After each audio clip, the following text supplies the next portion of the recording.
Green pink आणि कशाला काढले ते बांगडे तू? काय तुम्ही ड्रिंक वगैरे करताय का, स्मोक वगैरे करताय का? म्हणलं लावतो तर काहीच नाहीये. मग ठीक आहे, मग चला तर जे काम पूर्ण करायचं होतं ते काम पूर्ण केले आणि हवेतून जरा माईकचा आवाज चेक करून बघा. त्यामुळे मग जरा थोडासा बाहेर पण व्हिडिओ घेऊन बघ. हॅलो नमस्कार, मी पूनम आणि तुमचं स्वागत आहे आपल्या चॅनल मध्ये आणि छान अशा व्हिडिओ मध्ये. स्वतः कालचं राहिलेलं काम आज पूर्ण करायला चाललोय. आमच्या शेटला काल पण काम होतं त्यामुळे लवकर निघालो आणि आज पण ते काम पूर्ण करायचंय त्यांना. सो त्यामुळे जरा आलोय आता बाहेर, ते पूर्ण होईल आणि लगेचच आम्ही आता निघणार आहे. आणि आता जाता जाता पहिलं माईक बघतो, कारण की आवाज थोडासा असा एकदम फाटल्यासारखं येतोय माझा, नाही का, घोगरा आवाज येतोय. सो त्यांना म्हणलं जाता जाता माईक बघूया. सो तो कलेक्ट करतो आणि लगेचच हॉस्पिटलला जातो. आणि मावडी आहे सोबत. मावडा काय खेळते भाऊ? काय राडा केलाय माग? बांगड्या कुठे होत्या त्या? केस माग घे जरा. ते ग्रीन पिंक आणि कशाला काढले त्या बांगड्या तू? खेळायला धम्मा. सो असं चाललंय मावडीचं खेळणं. चला आता जातो हॉस्पिटलला आणि बघू आज कसं काय होते, आज काय करतायत ते. कारण की आज बोलले होते एक्सरे काढणार आहेत.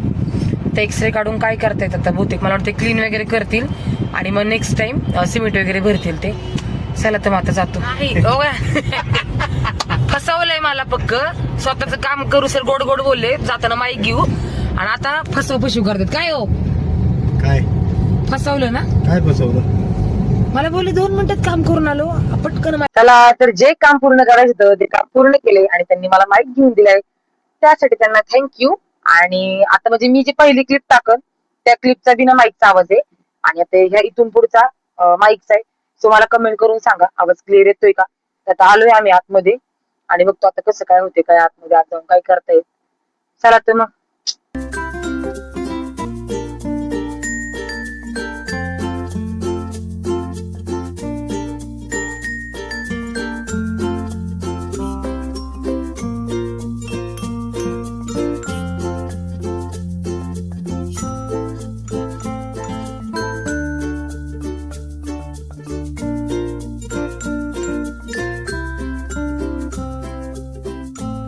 प्रचंड ऊन आहे बाहेर. सो म्हणला बाहेर हवेत पण जरा माईकचा आवाज चेक करून बघा.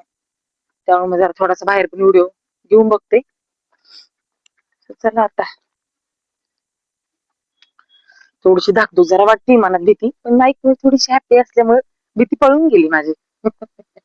हाय ना. चला तर मग जातो पटापट आतमध्ये, पटापट बाहेर येते आणि तुम्हाला पुन्हा भेटते.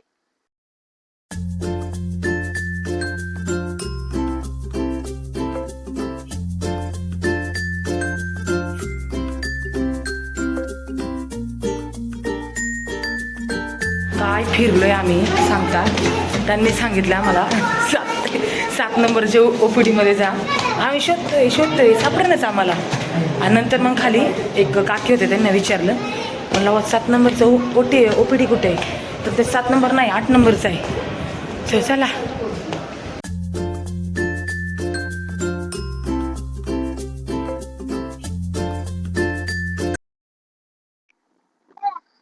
सो चला आता चाललोय घरी आम्ही.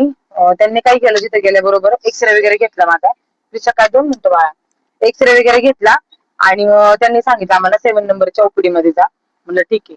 आणि फर्स्ट फ्लोअरला गेलो तिथे दिसली नाही, सेकंडला गेलो तिथे नाही, थर्डला गेलो तिथे नाही आणि आम्हाला ती सापडेना. मग तिथला एक काकू होते काम करणाऱ्या, त्यांना म्हणलं अहो काकू ही काही 7 नंबरची आम्हाला ओपीडी सापडेना. मग ते म्हणले अहो ती ओपीडीच नाही. म्हणलं हा ओपीडी नाही, मग जाऊ कुठं आम्ही? ते म्हणले 7 नंबरची नाही ओपीडी, 7 नंबरची डायरेक्ट 9 नंबरला दिली. मग त्यामुळे 8 नंबरच्या ह्याच्यात म्हणजे 8 नंबरच्या ह्याच्यात. म्हणलं ठीक आहे. मग तिथं गेलो, तिथं त्यांनी मग सगळं विचारलं मला काय कसं काय, नाही का, काय काय दुखतंय, काय काय होतंय, काय व्यसन आहेत का, काय तुम्ही ड्रिंक वगैरे करताय का, स्मोक वगैरे करताय का. म्हणलं अहो तसं काहीच नाहीये. मग ठीक आहे म्हणून 2 मिनिटं बाळा. आणि ते झालं. मग त्यांनी सांगितलं ब्लड वगैरे चेक करा, कारण की ते बोलले दाढ काढायची असेल तर ब्लड चेक करायला लागेल, कारण की शुगर वगैरे बघावं लागेल माझी कशी काय ते. म्हणलं ठीक आहे चालते. आता ते बघायचं, चेक करायचं ब्लड आणि मग परत तिकडे यायचं. मग तिथून पुढं ज्या दिवशी मी जाणार रिपोर्ट घेऊन त्या दिवशी ते सांगणार की नेक्स्ट टाइम कधी तुम्हाला अपॉइंटमेंट मिळेल. ठीक आहे चालते. असं आहे. चला आता निघालोय घरी. कसं रस्त्यावरनं घेतली गाडी.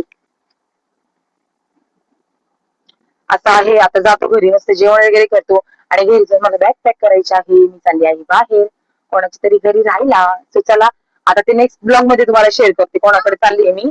चला तर मग.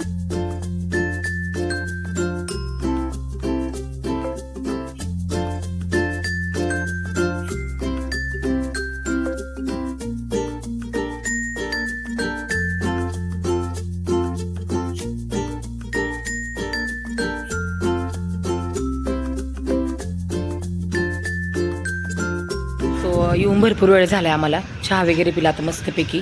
चहा बिस्किट खाल्लं थोडंसं, कारण की आल्यावर जेवलेच नाही मी, भूकच नव्हती मला कसलीच. त्याच्यामुळे प्रिशाला दूध चपाती चारली आणि आमच्या मॅडमची ब्लॅक जीन्स शोधता अख्खा ढिगारा खाली पडला होता कपड्यांचा. सो आल्याबरोबर तो कपड्यांचा म्हणजे कपड्यांच्या घड्या घातल्या, बॅग भरली आणि आता निघायचं होतं. सो विहानला म्हणलं तुला जर माझ्यासोबत यायचं असेल तर हेअरकट कर, कारण की पूर्ण ना कानाच्या खाली केस वाढली होती त्याची. सो त्याला म्हणलं हेअरकट करायचं असेल तरच माझ्यासोबत यायचं, नाही तर मी यायचं नाही. काय होतं बरोबर दिसत नाही मुलांना ते. आणि तसं तिकडे गेल्यात त्यांना यायला अर्धा तास तरी लागन. आता बघू आल्यावर आता किती वाजता निघतात किती वाजता नाही. तिला तर सांगितलं मी 6 वाजेपर्यंत निघू, पण आता बघू काय झालं. हां चला तर मग पुढं आता तुम्हाला उद्याच्या ब्लॉगमध्ये कळेल तुम्हाला. नंतर म्हणजे पुढचा जोही कोणता ब्लॉग येईल त्याच्यात कळेल मी कोणाकडे चालली आहे राहिला. सो चला तर मग आता परत पटापट उरकते, ते आलं की लगेच आम्ही निघू. चला तर निघालोय आम्ही आता. 5:45 वाजलेत. विहानमुळं खरं तर उशीर झाला आम्हाला, कारण की हेअरकटच्या नावाखाली तो खेळत बसला. शॉपच बंद होतं, त्याला बोलून तरी काय उपयोग नाही. बरं घरी आला तो, फ्रेश वगैरे झाला आणि लगेचच आम्ही निघालो. आणि थोडेफार त्याचे काही कपडे होते ते पण बॅगेत भरले मी पटापट. सो बघू आता थोडंफार. आता आत्ताच ट्रॅफिक लागली, भुसरीतच चालू झालं ट्रॅफिक लागायचं. पुढं तर अजून काय होते काय नाही काय माहिती. सो चला आता ह्या व्हिडिओचा मी इथंच एंड घेते. व्हिडिओ आवडल्यास लाईक शेअर कमेंट करा आणि सबस्क्राईब करायला विसरू नका. असेच पुढचे छान छान ब्लॉग तुमच्यासोबत मी शेअर करेल. आणि चला तर मग आता बाय.